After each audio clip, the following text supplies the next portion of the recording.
नमस्कार प्रिय विद्यार्थियों, आप सभी का स्वागत है आपके अपने यूट्यूब चैनल को करिकुलर मास्टर में।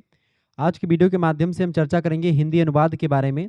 हिंदी अनुवाद के 50 एमसीक्यूज़ के बारे में आज की वीडियो के माध्यम से चर्चा करेंगे और फिर उसके बाद दूसरी क्लास एक मैं लाऊंगा, उसमें फिर से मैं 50 क्वेश्चन को चर्चा करूंगा। इस तरीके से आपके 100 क्वेश्चन कंप्लीट हो जाएंगे। ये वैसे पेपर आपका है दीनदयाल उपाध्याय गोरखपुर विश्वविद्यालय का, ठीक है, 4th सेमेस्टर का, बीए के अगर 4th सेमेस्टर में अगर आप हैं, हिंदी साहित्य आपका सब्जेक्ट है। 2024-25 में ही पेपर आया था, आपकी बार हो सकता है सिलेबस चेंज हो जाए डीडीयू का स्पेशली।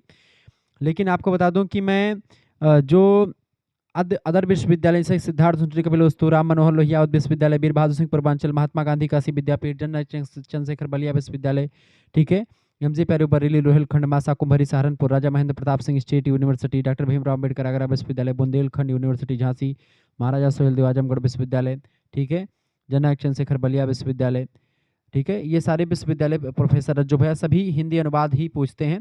तो हिंदी अनुवाद का अगर ऑब्जेक्टिव टाइप का क्वेश्चंस आपका आ रहा है और किसी भी यूनिवर्सिटी के किसी भी कॉलेज में पढ़ रहे हैं किसी भी सेमेस्टर में, तो आप इस वीडियो को अंत तक जरूर देख लीजिएगा, ठीक है। बहुत ही महत्वपूर्ण क्वेश्चंस हैं ये सारे और 50 क्वेश्चंस मैं चर्चा करूंगा हिंदी अनुवाद से रिलेटेड, ठीक है। तो इन सभी विश्वविद्यालय में ऑब्जेक्टिव क्वेश्चन अब की बार होने वाला है, तो उसके लिए छत्रपति साहू जी महाराज कानपुर विश्वविद्यालय सभी के लिए महत्वपूर्ण है, ठीक है।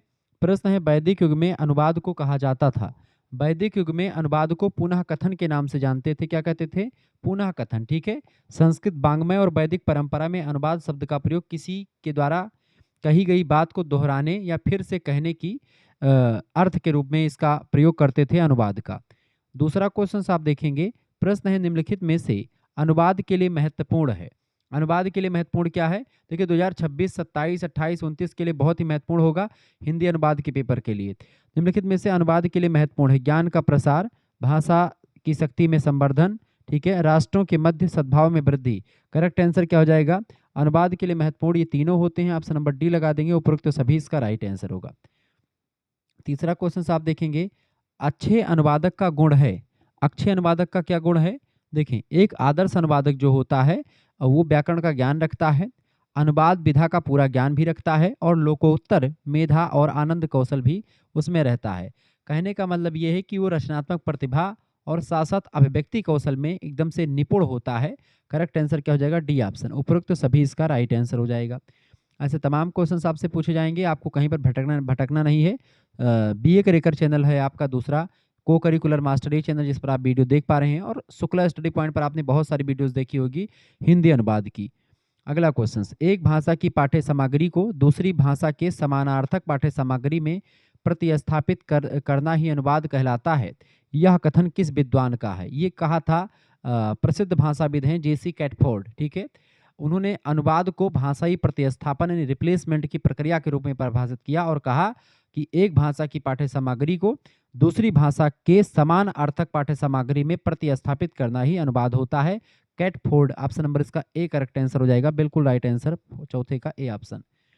पांचवा क्वेश्चन आप देखें महोदय, एक ही भाषा के अंतर्गत किया जाने वाला अनुवाद कहलाता है। एक ही भाषा के अंतर्गत जो अनुवाद किया जाता है उसको अंतः भाषिक अनुवाद के नाम से जानते हैं। यानी जब एक ही भाषा के रूप जैसे पुरानी हिंदी को उसी भाषा के दूसरे रूप जैसे कि आधुनिक हिंदी में बदला जाए तो उसे अंतः भाषिक अनुवाद कहा जाता है। ऑप्शन नंबर इसका ए करेक्ट आंसर होगा। छठा क्वेश्चन आपका आ चुका है, कैटफोर्ड ने अनुवाद को निम्नलिखित में से किस आधार पर विभाजित किया है, बांटा है? तो अनुवाद को कैटफोर्ड ने पाठ विस्तार के आधार पर, भाषा स्तर के आधार पर और श्रेणी के आधार पर, इन तीनों के आधार पर कैटफोर्ड साहब ने अनुवाद को विभाजित किया है। ऑप्शन नंबर इसका डी करेक्ट आंसर हो जाएगा, ठीक है। आगे देखते हैं, सातवां क्वेश्चन आपका आ चुका, दुभाषीय द्वारा किया जाने वाला अनुवाद क्या कर? दुभाषी मतलब ऐसा विद्वान, ऐसा व्यक्ति जो 2-3 भाषाओं को जानता हो, ठीक है, और वो एक प्रकार से अनुवाद करता हो, तो उसको क्या कहते हैं? तो दुभाषीय के द्वारा किया गया अनुवाद जो होता है उसको वार्ता अनुवाद के नाम से जानते हैं। क्या कहते हैं उसको बेटा? उसको वार्ता अनुवाद कहते हैं। इसका बी ऑप्शन करेक्ट आंसर हो जाएगा। यानी जब जो दो व्यक्तियों के बीच में बातचीत हो रही होती है और तुरंत मौखिक अनुवाद करना होता है तो उसी को वार्ता अनुवाद कहा जाता है, ठीक है। इंटरप्रिटेशन जिसको आप हिंदी में कह सकते, अंग्रेजी में कह सकते हैं। आठवां क्वेश्चन आप देखेंगे, प्रश्न है, जब अनुवादक अपनी सुविधा एवं रुचि के अनुसार मूल को लक्ष्य भाषा में परिवर्तित कर देता है तो उसे क्या कहते हैं? देखिए, अनुवाद में दो भाषाएं होती हैं, एक होती मूल भाषा और एक होती लक्ष्य भाषा। मूल भाषा वह होती जिसका अनुवाद करना होता है, लक्ष्य भाषा वो होती जिस भाषा में अनुवाद करना होता है। जैसे मान लेते हैं हिंदी का अनुवाद अंग्रेजी में करना है तो हिंदी वहाँ पर मूल भाषा होगी और अंग्रेजी वहाँ पर लक्ष्य भाषा हो जाएगी। यह बात आप ध्यान रखेंगे। तो जब अनुवादक अपनी सुविधा एवं अपनी इंटरेस्ट यानी रुचि के अनुसार मूल भाषा को लक्ष्य भाषा में परिवर्तित कर देता है तो उस प्रकार के अनुवाद को क्या कहते हैं? उसको हम लोग क्या कहते हैं बेटा? रूपांतरण कहा जाता है, उसको रूपांतरण, ठीक है, एडॉप्टेशन कहा जाता है। इसमें अनुवादक जो होता है मूल पाठ के कथ्य को स्थानीय संस्कृति या अपनी पसंद के अनुसार ढाल लेता है। जैसे किसी अंग्रेजी नाटक को भारतीय परिवेश में ढाल करके उसको लिखा जाए, उसी को रूपांतरण कहा जाता है। ठीक है। 9वां नंबर प्रश्न आपका आ चुका है, निम्नलिखित में से अनुवाद शब्द का पर्यायवाची शब्द क्या है? अनुवाद शब्द के लिए तर्जुमा शब्द, उल्था शब्द और भाषांतर शब्द, इन तीनों शब्दों का प्रयोग करते हैं। तर्जुमा शब्द जो है उर्दू भाषा का शब्द है, ठीक है, ये बात आप ध्यान रखेंगे। ये तीनों अनुवाद के ही पर्यायवाची शब्द है, भाषांतर, उल्था और एक प्रकार से आपका तर्जुमा, ठीक है, ये बात आप ध्यान रखेंगे। नेक्स्ट क्वेश्चन, 10वां प्रश्न आपका आ चुका है, जब मूल का व्याख्या के साथ अनुवाद होता है तो उसे क्या कहते हैं? जब मूल यानी कोई रचना है या कोई एक प्रकार से भाषा है, उस भाषा का अनुवाद व्याख्या करके किया जाए, उसको समझा करके बुझा करके बढ़िया तरीके से, तो इस प्रकार के अनुवाद को क्या कहते हैं? फटाफट से आप बताने का 10वां नंबर। तो जब मूल का व्याख्या के साथ अनुवाद होता है तो उस अनुवाद को हम लोग व्याख्या अनुवाद के नाम से जानते हैं। ऑप्शन नंबर इसका बी करेक्ट आंसर हो जाएगा। इसमें अनुवादक मूल पाठ के अर्थ को पहले अपना समझता है और फिर उसके बाद में पाठक को समझने के लिए वो अपनी तरफ से सरल भाषा का प्रयोग करके स्पष्ट करके व्याख्या करता है, बहुत बारीकी के साथ समझाने का प्रयास करता है। 11 नंबर क्वेश्चन से भाव अनुवाद के लाभ। भाव अनुवाद, जैसे जो कविताएं होती हैं उनका भाव अनुवाद किया जाता है, ठीक है। तो भाव अनुवाद का क्या लाभ होता है? भाव अनुवाद का लाभ ये होता है कि लक्ष्य भाषा से स्रोत भाषा की गंध नहीं आती है, कि भाई जैसा लक्ष्य भाषा में था स्रोत भाषा में भी वैसा ही रखा गया तो उससे ऐसी गंध नहीं आती है। अनुवाद मूल का यंत्रवत अनुसरण नहीं रह जाता, यानी कि जो लिखा है उसका वही अनुवाद मशीनी अनुकरण नहीं हो रह जाता। इसमें थोड़ा सा भाव आवेग थोड़ा सा जुड़ जाते हैं, मौलिक रचना जैसा सहज प्रवाह भी इसमें आ जाता। तो ये सारे लाभ मिलते हैं भाव अनुवाद के। ऑप्शन नंबर इसका डी करेक्ट आंसर हो जाएगा। आगे देखते हैं, अगला क्वेश्चन आपका आ चुका है, 12 नंबर प्रश्न है, जब अनुवाद में मूल शब्द, वाक्य आदि पर ध्यान न दे करके केवल भाव या विचार पर ध्यान दिया जाता है तो उसे क्या कहते हैं? 12 नंबर। तो जब अनुवाद में मूल शब्द, वाक्य इन पर ध्यान नहीं दिया जाता है, केवल केवल भावों पर और विचारों पर ध्यान देते हैं, उसको विचार अनुवाद या भाव अनुवाद के नाम से जानते हैं, ठीक है, भाव अनुवाद कहा जाता है सरल भाषा में। इसका ए ऑप्शन करेक्ट आंसर हो जाएगा। यहीं पर एक चीज ध्यान रखेंगे, अगर आपको पीडीएफ प्राप्त करना है, ठीक है, हिंदी अनुवाद का पीडीएफ प्राप्त करना है, विथ आंसर शीट प्राप्त करना है, कई विश्वविद्यालय के पेपर को सॉल्व जो मैं करता हूँ सब आपको लेना है, तो आप एसएमएस कर सकते हैं, यानी कोर्स में ज्वाइन होना तो 9984 039 139 इस नंबर पर आप व्हाट्सएप पर एसएमएस कर दीजिएगा, अपना नाम एसएमएस कर दीजिएगा, अपनी यूनिवर्सिटी का नाम, अपने सब्जेक्ट के नेम और आप किस सेमेस्टर में हैं अपने सेमेस्टर का नाम लिख करके भेज दीजिएगा, ठीक है। इस नंबर पर जैसे आप इतना लिख करके भेजेंगे आपको एक क्यूआर कोड भेजा जाएगा, उसी क्यूआर कोड पर आपको मात्र 100 रुपये फीस जमा कर देने हैं। उसी 100 रुपये में आपको 4th सेमेस्टर का हिंदी का, ज्योग्राफी का, पॉलिटिकल साइंस का, हिस्ट्री का, जो भी आपका सब्जेक्ट होगा विथ को करिकुलर, यानी को करिकुलर के साथ में आंसर शीट के साथ अति लघुत्तरी लघुत्तरी दीर्घोत्तरी आ रहा है उसके लिए पूरी तैयारी और ऑब्जेक्टिव के लिए पूरी तैयारी, सभी के लिए व्यवस्था कर दी जाएगी। और जो को करिकुलर वाला होगा उसका कम से कम 10 प्रैक्टिस सेट आपका रहेगा विथ आंसर शीट। तो इस तरीके से आपकी पूरी तैयारी आपकी बार विधौत होने वाली है। आपको बुक यानी किताब और ना ही आपको सीरीज खरीदने की कोई ज़रूरत नहीं पड़ेगी, ठीक है। आप आसानी से पढ़ सकते हैं, 4-5 सब्जेक्ट की सीरीज आप खरीदते हैं, कम से कम 300-400 रुपये आपके खर्च होते हैं, वो पैसे आपके नहीं खर्च होंगे। मात्र 100 रुपये फीस में आपको सब कुछ मिल जाएगा। अगर आप 150 रुपये फीस जमा करते हैं तो आपको 4th सेमेस्टर का भी पूरा मिलेगा और पूरा 5th सेमेस्टर यानी 1 साल तक की फीस आपकी जमा हो जाती है। तो आपके लिए ये ऑफर 150 वाला बड़ा बेस्ट है, क्योंकि इसमें आपको 4th सेमेस्टर का तो मिलेगा ही मिलेगा सब कुछ, इसके साथ ही साथ में आपको 5th सेमेस्टर तक भी आपको पढ़ाया जाएगा, यानी पूरा 5th सेमेस्टर, पूरा 4th सेमेस्टर, यानी आपका 1 साल तक की फीस मात्र 150 रुपये में सभी सब्जेक्ट का रहेगा। ये बात आप ध्यान रखेंगे, पीडीएफ नोट्स आपको इसमें मिलता रहेगा। आपके ये जो परीक्षा के लिए बहुत ही हेल्पफुल होगा, क्योंकि शुक्ला डी पॉइंट और को करिकुलर मास्टर जो है आपकी तैयारी बहुत ही बेटर और बहुत ही सरल भाषा में करवाता है, कम शब्दों में कम समय में बहुत कुछ आप जान पाते हैं, ठीक है। तो देर न करें, तुरंत जुड़ जाएं। 13 नंबर क्वेश्चन आप देखेंगे, 13 नंबर प्रश्न आपका आ चुका है, भोलानाथ तिवारी के अनुसार अनुवाद के वर्गीकरण के आधार हैं। भोलानाथ तिवारी। भोलानाथ तिवारी जी बड़े अच्छे भाषाविद हैं। डॉक्टर भोलानाथ तिवारी ने गद्य और पद्य विधा जैसे नाटक, कविता और विषय वैज्ञानिक, कानूनी इन सभी प्रकार के अनुवादों को वर्गीकृत किया है। ठीक है, तो इन्होंने एक प्रकार से गद्य पद्धति के आधार पर भी वर्गीकरण किया है, साहित्यिक विधा के आधार पर भी और विषय के आधार पर। डी ऑप्शन करेक्ट आंसर हो जाएगा। ये सारे आधार हैं भोलानाथ तिवारी जी के। 14 नंबर क्वेश्चन आपका आ चुका, फटाफट से आप देखेंगे। प्रश्न है, स्रोत ग्रंथ के शैली, कहावतों तथा देशीय उपमानों से स्वतंत्र होकर के किया जाने वाला अनुवाद क्या कहलाता है? 14 नंबर प्रश्न। स्रोत ग्रंथ के शैली, कहावतें तथा देशीय उपमानों से स्वतंत्र होकर के किया जाने वाला अनुवाद मूल मुक्त अनुवाद के नाम से जाना जाता है। ऑप्शन नंबर इसका बी करेक्ट आंसर हो जाएगा। यानी जो अनुवाद मूल की शैली या शब्द विन्यास से बंधा नहीं होता है उसे मूल मुक्त अनुवाद कहा जाता है। ठीक है, ये बात आप ध्यान रखेंगे। हालांकि आप देखेंगे तो छाया छाया अनुवाद भी इसको कह सकते हैं, लेकिन स्वतंत्र शब्द मूल मुक्त की ओर संकेत इसमें से करता है। तो कहीं ना कहीं पे यहाँ पर आपका मूल मुक्त अनुवाद इसको कहा जाएगा। छाया अनुवाद उतना नहीं परफेक्ट बैठता है, लेकिन बी ऑप्शन ही राइट आंसर होगा। 15 नंबर क्वेश्चन से, डॉक्टर भोलानाथ तिवारी ने अनुवाद का वर्गीकरण कितने आधार पर किया है? तो भोलानाथ तिवारी जी ने अनुवाद का वर्गीकरण जो किया है वो 5 आधारों पर किया है। ठीक है, कितने आधारों पर? 5 आधारों पर किया है। ऑप्शन नंबर इसका सी करेक्ट आंसर हो जाएगा। आगे देखते हैं, 16 नंबर प्रश्न आपका आ चुका है। अनुवाद एक शिल्प है, यह कथन किसका है? अनुवाद एक शिल्प है, पीटर न्यूमार्क ने कहा था। अनुवाद को एक कला और शिल्प दोनों कहा था। ठीक है, ए ऑप्शन करेक्ट आंसर होगा इसका। अगला प्रश्न आपकी स्क्रीन पर आ चुका है, 17 नंबर प्रश्न है। डॉक्टर भोलानाथ तिवारी के अनुसार अनुवाद प्रक्रिया में शामिल है। अनुवाद प्रक्रिया में क्या शामिल है? पाठ पठन, पाठ विश्लेषण, भाषांतरण, तीनों शामिल हैं। ऑप्शन नंबर इसका डी करेक्ट आंसर हो जाएगा। भोलानाथ तिवारी कहते हैं कि पहले अनुवाद प्रक्रिया के चरणों में पहले पाठ को पढ़ना, फिर उसका विश्लेषण करना और अंत में भाषांतरण करना शामिल होता है। ये बात उन्होंने बताई भोलानाथ तिवारी जी ने। ठीक है, ये बात आप ध्यान रखेंगे। आगे देखते हैं, 18 नंबर प्रश्न आपका आ चुका है। नाइडा द्वारा प्रस्तुत अनुवाद प्रक्रिया में मूल पाठ का सर्वप्रथम किया जाता है क्या? तो नाइडा के द्वारा प्रस्तुत अनुवाद प्रक्रिया में मूल पाठ का सबसे पहले विश्लेषण किया जाता है। ऑप्शन नंबर इसका ए करेक्ट आंसर हो जाएगा। अगला क्वेश्चन आपका 19 नंबर प्रश्न है। स्रोत भाषा के ऐसे अंश जो संदेश को प्रस्तुत करने में अन्य अंशों की तुलना में अधिक महत्व रखते हैं उसे क्या कहा जाता है? तो उसे हम क्या कहते हैं? स्रोत भाषा के ऐसे अंश जो संदेश को प्रस्तुत करने में अन्य अंश की तुलना में अधिक महत्व रखते हैं उनको परिभाषिक अभिव्यक्ति के नाम से जानते हैं। ऑप्शन नंबर इसका सी करेक्ट आंसर हो जाएगा। संदेश के मुख्य तत्वों को तकनीकी या विशिष्ट अभिव्यक्ति के माध्यम से स्पष्ट किया जाता है। 20 नंबर क्वेश्चन आपका आ चुका है। अंतरक्रमिक अनुवाद कहलाता है।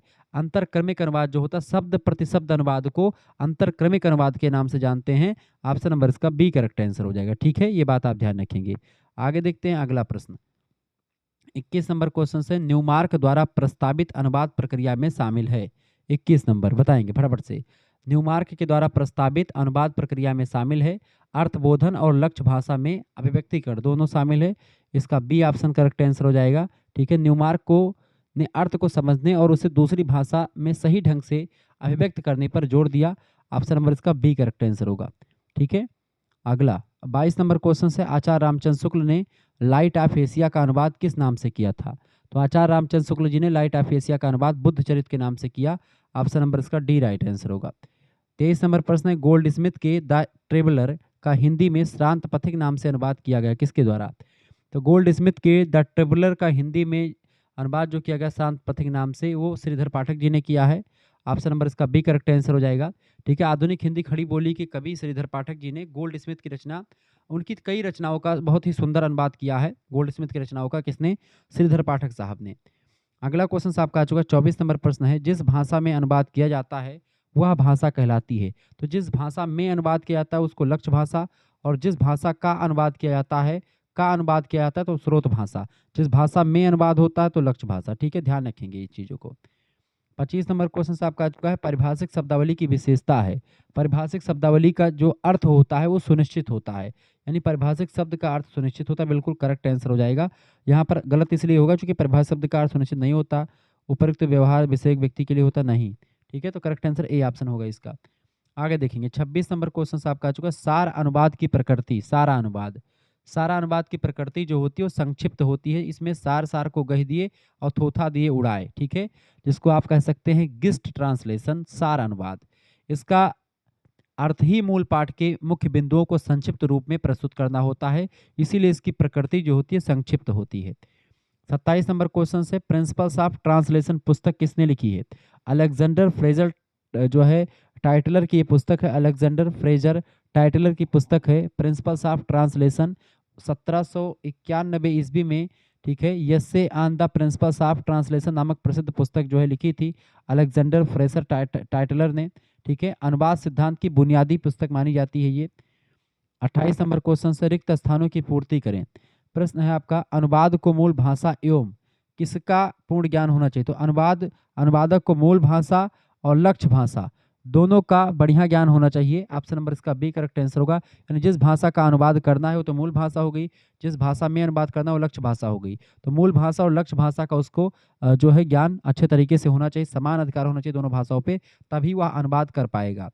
ठीक है, 29 नंबर क्वेश्चन, अनुवाद की प्रक्रिया है। अनुवाद की प्रक्रिया किसी भाषा के अर्थ को दूसरी भाषा में सटीक रूप से व्यक्त करने को अनुवाद कहा जाता है। अनुवाद केवल दो शब्दों को बदलना नहीं होता, बल्कि स्रोत भाषा के संदेश और अर्थ को लक्ष्य भाषा में उसी आत्मा के साथ पहुंचाना होता है। यानी जो भाव निकलता है स्रोत भाषा में वही भाव लक्ष्य भाषा में होना चाहिए, तभी अर्थ मतलब तभी अनुवाद सही माना जाता है। तो अनुवाद की जो प्रक्रिया होती है वो किसी भाषा के अर्थ को दूसरी भाषा में सटीक रूप से व्यक्त करना ही कहलाता है। इसका बी ऑप्शन करेक्ट आंसर होगा। 30 नंबर क्वेश्चन से अधिशासी के लिए प्रयुक्त अंग्रेजी रूपांतरण क्या होगा? अधिशासी के लिए अंग्रेजी शब्द एक्सक्यूटिव बोलते हैं उसको, एग्जीक्यूटिव। अधिशासी के लिए एग्जीक्यूटिव कह सकते हैं। सी ऑप्शन करेक्ट आंसर हो जाएगा इसका, एग्जीक्यूटिव। ठीक है, एग्जीक्यूटिव को अधिशासी या कार्यकारी कहा जाता है। एग्जीक्यूटिव इंजीनियर जैसे अधिशासी अभियंता, ठीक है, ऐसे तमाम सारे शब्द का प्रयोग आपने सुना होगा। आगे देखते हैं, अगला क्वेश्चन आपका आ चुका, फटाफट से आप देखने का प्रयास करेंगे। 31 नंबर प्रश्न, रिक्त स्थान की पूर्ति करें। प्रश्न है, तुल्यता की समस्या मुख्य रूप से किसके अनुवाद में उत्पन्न होती? कविता के, नाटक के, कथा के या मुहावरे के? तो तुल्यता की समस्या जो उत्पन्न होती है वो मुहावरों का जब अनुवाद होता है तो उसमें उत्पन्न होती है। मुहावरों का अर्थ सांस्कृतिक संदर्भों पर आधारित होता है, इसलिए एक भाषा के मुहावरे के बराबर दूसरी भाषा में सटीक अर्थ ढूंढना सबसे कठिन काम है। जैसे कि अगर बोलें to kill two birds with one stone, अब इस मुहावरे का हिंदी में करेंगे दिक्कत हो जाएगी। ठीक है, जैसे इसमें क्या है कि सांप भी मर जाए लाठी भी ना टूटे। To kill two birds with one stone, यानी कि एक पंथ दो काज कह सकते हैं इसको। ठीक है, तो ये चीज है। ऐसे ही टिट फॉर टैट, ठीक है, ऐसे ही ब्रेकिंग डॉग सेल्डम बाइट, तमाम सारी चीजें हैं। तो उसको हिंदी में अंग्रेजी से हिंदी में करने में थोड़ा सा दिक्कत होती है मुहावरों को। लिपि यंत्रण का अंग्रेजी अनुवाद क्या है? लिपि यंत्रण को ट्रांसलिटरेशन बोलते हैं। क्या बोलते हैं? ट्रांसलिटरेशन। सी ऑप्शन में दिया ट्रांसलिटरेशन, करेक्ट आंसर हो जाएगा। जब हम शब्दों का अनुवाद ना करके केवल उनकी लिपि बदलते हैं, जैसे भारत को अगर भारत में से हम ये भारत लिखा है, ठीक है, लिपि यंत्रण क्या होता है? भारत लिखा है, इस भारत को हम ऐसे लिखते तो ये आपका देवनागरी लिपि में लिखा है, लेकिन इसी भारत को अगर हम ऐसे लिख दें, ठीक है, BHARAT भारत, ठीक है, अब ये भारत ये आपका रोमन लिपि में लिखा हुआ है। ये किस लिपि में है? रोमन लिपि में। और ये किस लिपि में है? देवनागरी में है। अब इसी को आप कह सकते हैं कि राम आम खाता है, तो हम ऐसे लिख दें कि राम आम हम क्या लिख दें? हम लिख देते हैं, ठीक है, राम आम खाता है, ठीक है, खाता है। अब ये आपका हो गया क्या? ये आपका हो गया ये रोमन लिपि में। इसी को हमको लिखना है देवनागरी में, तो हम क्या लिखेंगे? राम आम खाता है, ठीक है, क्या खाता है? राम आम खाता है, हम ये लिख दिए। अब इसी को लिपि यंत्रण बोलेंगे, लेकिन इसी का अगर ट्रांसलेशन हमको करना हुआ बेटा, तो ट्रांसलेशन कैसे लिखेंगे इसका ट्रांसलेशन कैसे होगा? देखिए, अब यहीं पर राम आम खाता है, राम आम खाता, तो ये आपका हो गया, आपका ये लिपि यंत्रण होता है, यानी एक लिपि से दूसरी लिपि में कन्वर्ट। ठीक है, अब इसी का क्या होगा? अगर इसको हम ट्रांसलेशन करें राम आम खाता है, तो अंग्रेजी में ट्रांसलेशन कैसे होगा इसका? मतलब हिंदी करें हम राम आम खाता है, इसका ट्रांसलेशन करेंगे तो क्या होगा? Ram Yeats mango. Clear? Ram Yeats mango जो हो जाएगा, यह ट्रांसलेशन हो जाएगा किसका? राम आम खाता है का। तो ये ट्रांसलेशन है, यानी कि अनुवाद हो जाएगा। ये दोनों आपस में लिपि यांत्रण हो जाएंगे। ठीक है, तो लिपि यांत्रण एक लिपि से दूसरी लिपि में कन्वर्ट होता है। ठीक है, ये बात आप ध्यान रखेंगे। आगे बढ़ते हैं, अगला क्वेश्चन। तो इसका करेक्ट आंसर क्या हो जाएगा बेटा? लिपि यांत्रण को क्या बोलते हैं? ट्रांसलिटरेशन। 33 नंबर क्वेश्चन से हिंदी शब्द सागर के प्रधान संपादक थे बाबू श्याम सुंदर दास। ऑप्शन नंबर इसका डी करेक्ट आंसर हो जाएगा। नगरी प्रचारित सभा के द्वारा प्रकाशित होती थी हिंदी शब्द सागर, उसके संपादन का श्रेय बाबू श्याम सुंदर दास को जाता है। ठीक है, अगला क्वेश्चन आपका आ चुका है 34 नंबर क्वेश्चन है। जब दो भिन्न भाषा भाषी आपस में बात करते हैं तो उनके बीच अनुवाद का कार्य करने वाले व्यक्ति को हम क्या कहते हैं? उसको हम दुभाषिया कहते हैं। ऑप्शन नंबर इसका सी करेक्ट आंसर हो जाएगा। दुभाषिया कहा जाता है उसको, इंटरप्रेटेटर कहा जाता है। दो व्यक्ति बात कर रहे हैं, जैसे मोदी जो ट्रम्प बात कर रहे हों, तो उसके बीच में एक जो है बढ़िया दुभाषिया का काम लगता है। ठीक है, ये बात ध्यान। 35 नंबर क्वेश्चन है, अनुवाद विज्ञान किसकी रचना है? अनुवाद विज्ञान भोलानाथ तिवारी की रचना है। भोलानाथ तिवारी, ऑप्शन नंबर इसका डी करेक्ट आंसर हो जाएगा। ठीक है, हिंदी के प्रकांड विद्वान है। अनुवाद विज्ञान नाम की सैद्धांतिक रचना इन्होंने ही लिखी है। 36 नंबर क्वेश्चन आपको दिख रहा है, अनुवाद के संशोधन के लिए प्रयुक्त किया जाने वाला हिंदी शब्द। अनुवाद के संशोधन के लिए प्रयुक्त किया जाने वाला हिंदी शब्द पुनरीक्षण होता है। ऑप्शन नंबर इसका बी करेक्ट आंसर होगा। पुनरीक्षण वह प्रक्रिया है जिसमें अनुवाद की प्रक्रिया यानी अनुवाद का कार्य पूरा हो जाने के बाद में जब उसकी कमियों को सुधारा जाता है और मूल रूप से मिलान किया जाता है मूल भाषा से, कि भाई जो अर्थ मूल भाषा में मिल रहा था वही अर्थ यहाँ पर मिल रहा कि नहीं मिल रहा, क्या कमियां रह गई, उन्हीं कमियों को एक प्रकार से ढूंढने का काम रिवीजन यानी कि पुनरीक्षण कहलाता है। बी ऑप्शन करेक्ट आंसर होगा। 37 नंबर क्वेश्चन से, कार्यालय अनुवाद से संबंधित कौन सा कथन सही है? कार्यालय अनुवाद से संबंधित कौन सा कथन सही है? तो प्राप्त सामग्री अभिधा प्रधान होती है। कार्यालय अनुवाद में क्या होता है? कोई लक्षण और व्यंजना नहीं होता है। कार्यालय में जो अनुवाद होता है सेम टू सेम होता है, जो चीज लिखी उसी का डायरेक्ट अनुवाद होता है। A option. प्राप्त सामग्री अभिधा सब शक्ति से प्रधान होती है। ठीक है, सीधे अर्थ का प्रयोग किया जाता है, व्यंग और मुहावरों का प्रयोग इसमें कार्यालय हिंदी में नहीं किया जाता। 38 नंबर क्वेश्चन से, निम्न में से विश्वनाथ अय्यर की पुस्तक है। विश्वनाथ अय्यर की पुस्तक कौन सी? 38 नंबर बताएं। विश्वनाथ अय्यर की पुस्तक है अनुवाद कला। ठीक है, अनुवाद कला विश्वनाथ अय्यर की प्रसिद्ध पुस्तक है जिसमें उन्होंने अनुवाद के व्यवहारिक पक्ष पर चर्चा करी है। इसका सी ऑप्शन करेक्ट आंसर हो जाएगा, अनुवाद कला। ठीक है, 39 नंबर क्वेश्चन से, अनुवाद पाठ योजना में मौन वाचन के पश्चात आता है। 39 नंबर, अनुवाद पाठ योजना में मौन वाचन के पश्चात संशोधन होता है। डी ऑप्शन इसका करेक्ट आंसर हो जाएगा। नेक्स्ट क्वेश्चन आपका आ चुका है, प्रश्न आपका आ चुका भैया, फटाफट से आप देखने का प्रयास करेंगे। 40 नंबर क्वेश्चन से, भारतीय अनुवाद परिषद कहाँ पर है? भारतीय अनुवाद परिषद जो है नई दिल्ली में है। ठीक है, ये बात आप ध्यान रखें, नई दिल्ली में। सी ऑप्शन करेक्ट आंसर हो जाएगा। 41 नंबर क्वेश्चन से, शब्दकोश में निम्न में से सर्वप्रथम आने वाला शब्द। शब्दकोश में इन चारों में से कौन सा शब्द पहले आएगा? इन चारों में से जबरदस्त शब्द जो है पहले आएगा, आप मिलान कर लीजिएगा। शब्दकोश के अनुसार अगर देखें तो जा के बाद आने वाला अक्षर कौन सा? जा के बाद बा अक्षर आएगा, तो जा के बाद में बा अक्षर आए, यहाँ पर रा रा रा जमा लिखा तो ये तो बाद में आएगा, जबरदस्त पहले आएगा। ठीक है, B D option. 42 number question से, अनुवाद करते समय दो भाषाओं का संप्रेक्षण व्यापार ही प्रमुख होता है, इसके लिए अनुवाद निम्न में से किसे आधार बना करके चलता है? 42 नंबर बताएं। अनुवाद करते समय दो भाषाओं का संप्रेषण व्यापार ही प्रमुख होता है, इसके लिए अनुवाद निम्न में से किसे आधार बना करके चलता है? तो स्रोत भाषा और लक्ष्य भाषा को आधार बना करके चलता है। ऑप्शन नंबर इसका बी करेक्ट आंसर होगा। आगे देखते हैं 43 नंबर प्रश्न, वैज्ञानिक और तकनीकी शब्दावली आयोग की स्थापना किस वर्ष हुई थी? 1961 में हुई थी। ऑप्शन नंबर इसका बी करेक्ट आंसर होगा। 1 अक्टूबर 1961 को भारत सरकार ने इस आयोग की स्थापना की ताकि विज्ञान और तकनीकी के क्षेत्र में जो मानक शब्दावली हैं, जो पारिभाषिक शब्दावली है, उनका निर्माण किया जा सके। 44 नंबर क्वेश्चन आपका आ चुका है, स्रोत भाषा के पाठ को अर्थपूर्ण रूप से लक्ष्य भाषा में अनुदित करना किसका कार्य है? 44 नंबर, स्रोत भाषा के पाठ को अर्थपूर्ण रूप से लक्ष्य भाषा में अनुदित करना जो होता है एक अनुवादक का काम होता है। इसका बी ऑप्शन करेक्ट आंसर हो जाएगा। अनुवादक का प्राथमिक कर्तव्य है कि वह अर्थ को बिना बदले उसी अर्थ के द्वारा दूसरी भाषा में कन्वर्ट कर दे उसको।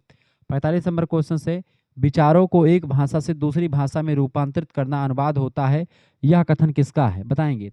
विचारों को एक भाषा से दूसरी भाषा में रूपांतरित करना अनुवाद होता है, यह कथन देवेंद्र नाथ शर्मा जी का है।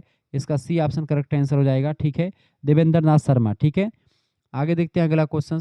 46 नंबर प्रश्न है, किसने कहा कि एक भाषा की सामग्री के भावों की रक्षा करते हुए दूसरी भाषा में बदल देना अनुवाद होता है? 46 नंबर, एक भाषा की सामग्री के भावों की रक्षा करते हुए दूसरी भाषा में बदल देना अनुवाद होता है, सैमुअल जॉनसन ने कहा था। इसका सी ऑप्शन बिल्कुल करेक्ट आंसर हो जाएगा।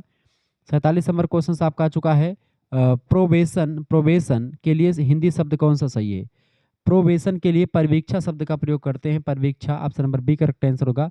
ठीक है, ये बात आप ध्यान रखेंगे। ठीक है, आगे देखते हैं 48 नंबर प्रश्न आपका आ चुका है। 48 नंबर प्रश्न आपका आ चुका, अनुमोदक को अच्छी जानकारी होनी चाहिए किसकी? एक अनुवादक को स्रोत भाषा और लक्ष्य भाषा की दोनों की बढ़िया जानकारी होनी चाहिए। सी ऑप्शन करेक्ट आंसर हो जाएगा। 49 नंबर क्वेश्चन से, हिंदी में मुहावरा शब्द भाषा से आयातित है, यानी किस भाषा से मुहावरा शब्द को लिया गया है? तो ये एक प्रकार से अरबी भाषा से लिया गया है, इसका बी ऑप्शन करेक्ट आंसर होगा।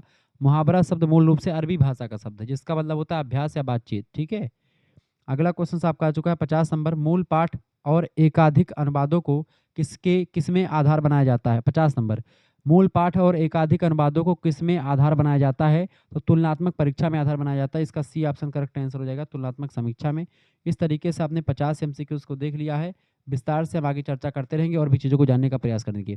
अगला 50 क्वेश्चन भी आपका इसी चैनल पर आएगा, उसके देखने के लिए आप चैनल को सब्सक्राइब कर लीजिएगा। और फिर मिलते हैं हम नेक्स्ट वीडियो में। 100 क्वेश्चंस की श्रृंखला आएगी, दूसरे यूनिवर्सिटी का पेपर सॉल्व करूंगा, तो फिर इस तरीके से डीडीयू का मैं सॉल्व करूंगा, फिर छत्रपति साहू जी महाराज कानपुर विश्वविद्यालय का, एमजीपीआरयू का, मासा कुंभरी का, सभी का पेपर आपका ऐसे सॉल्व करता रहूंगा। सभी विश्वविद्यालयों का सेम सिलेबस है। हिंदी अनुवाद के लिए बहुत ही महत्वपूर्ण लेक्चर था, ये बात आप ध्यान रखेंगे। बाकी शुक्ला डी पॉइंट पर मॉडल पेपर बहुत सारे पड़े हुए हैं, आप देख लीजिएगा उस पर। ठीक है, मिलते हैं फिर नेक्स्ट वीडियो में, तब तक के लिए जय हिंद जय भारत। आप सभी का बहुत बहुत धन्यवाद। हमारे साथ जुड़ने के लिए इसी प्रकार से अपना प्यार दुलार बनाए रखेंगे।